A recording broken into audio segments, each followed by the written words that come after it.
Can you believe these 10 WWE moves could kill you? In the heart-pounding world of professional wrestling, larger-than-life characters clash in a spectacle that captivates millions around the globe. WWE superstars execute jaw-dropping maneuvers that leave us in awe, their athleticism and showmanship reaching astonishing heights. However, amidst the excitement and adrenaline, there exist moves so perilous that they could send shivers down the spines of even the bravest spectators.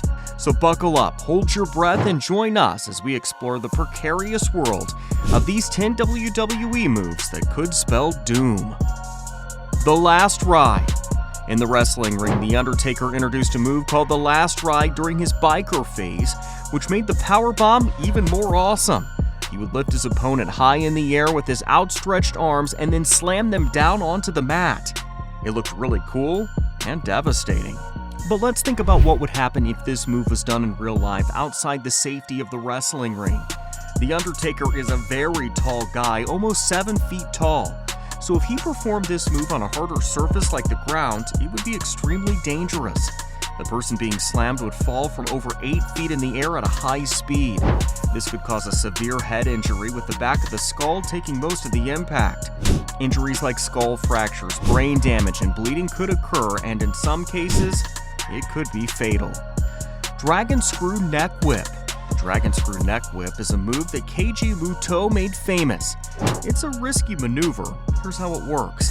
The opponent stands on the apron, facing the ropes. Muto picks them up as if preparing for a suplex, but instead of lifting them vertically, he keeps them horizontal. The ropes support about half of the victim's body while the attacker secures them in a headlock. Then, with a swift motion, Muto whips the opponent around 180 degrees, slamming them onto the mat with the neck taking most of the impact. This move requires incredible precision and has little room for error. It's unlikely to be seen in WWE due to its high risk. In real life, without proper precautions, the Dragon Screw Neck Whip could be extremely dangerous. The victim could experience severe whiplash or sustain a serious neck injury. A broken neck could lead to a severed spinal cord, resulting in permanent paralysis or even death. Banzai Drop. Yokozuna's Banzai Drop was a powerful finishing move. He would position his opponent diagonally in the corner with their head near the turnbuckle. Then he would climb the second rope, bounce a few times, and land on the opponent's chest while facing the corner. Yokozuna made sure to land with his feet first to absorb most of the impact and held onto the ropes for extra safety. In real life, the Banzai Drop could be extremely dangerous. Yokozuna weighed around 600 pounds. The force of him dropping from a height could crush his opponent. It could cause serious injuries like a destroyed windpipe, broken chest cavity, internal injuries, and even suffocation due to lack of oxygen. Tombstone. The tombstone starts with the opponent being lifted from a scoop slam, but instead of being thrown back to the mat, their head is placed between the attacker's legs. The attacker then drops their knees, seemingly driving the opponent's head into the ground. However, it's important to note that the performer ensures the opponent's head is safely positioned above their knees, preventing any actual impact with the mat.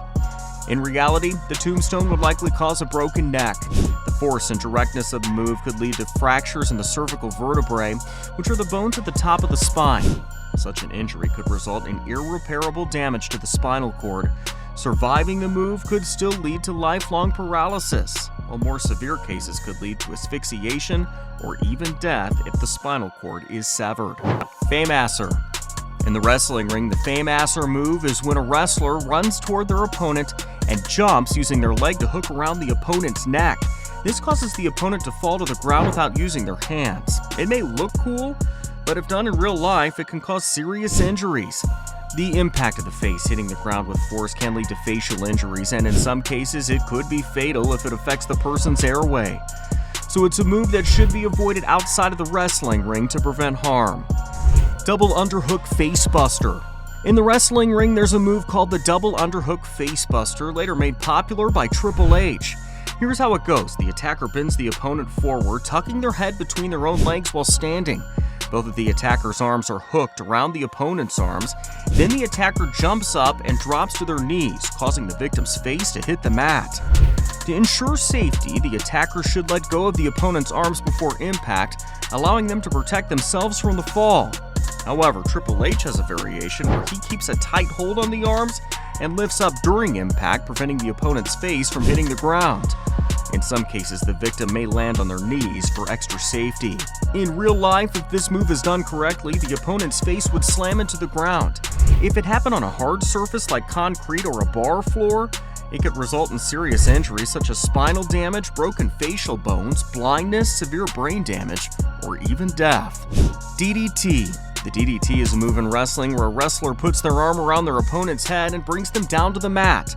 There are different variations of this move, but the most common one makes the opponent land on their head or face.